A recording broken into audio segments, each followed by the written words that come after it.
I got some questions from different Facebook group on how to get the US phone number. I am using Textnow for almost 3 years na. And ang una ko itong na-set up sa aking um, PC. Pero tinry ko din siya sa phone. So ginawa ko, since in Textnow, hindi siya available sa Google Store sa Philippines, ang ginawa ko, nag-download ako ng APK. So just type it Textnow APK. Then it will route you here dito sa ano. Then once na nada-download mo siya, download APK, then downloading. So let's say na-download natin siya. Download again. Then check lang natin kung ano. Yan, kasi na-download ko na siya before. So once na-download yun na siya, it will ask you to register. This is the next part of the video. I will show it to you, okay? Na-download mo yung APK, you can register.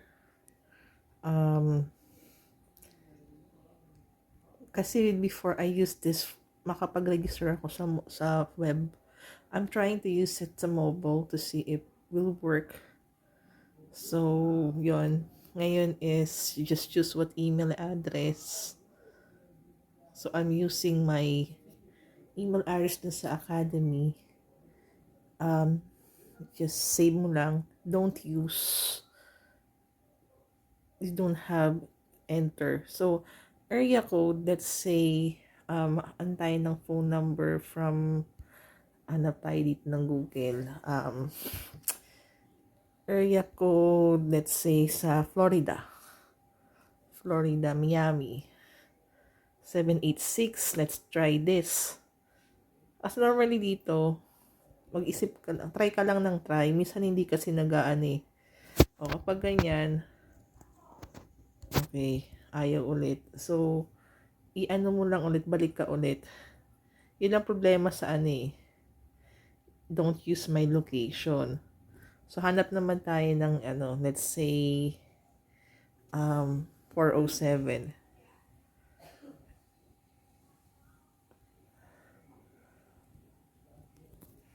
Dito lang minsan ang problema sa Textnow eh.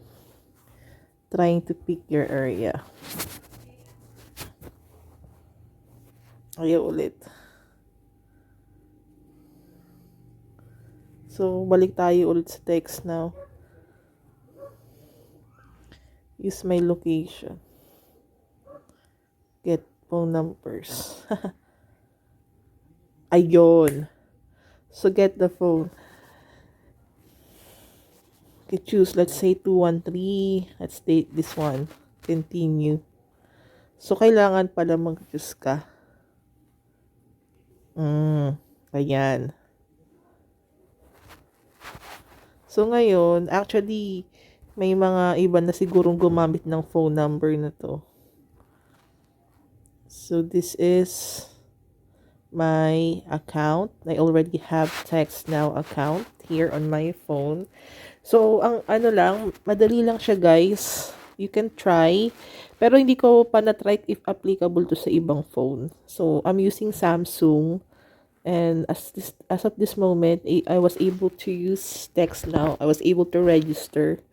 Pero nagtataka lang ako bakit may ibang mga phone number dito.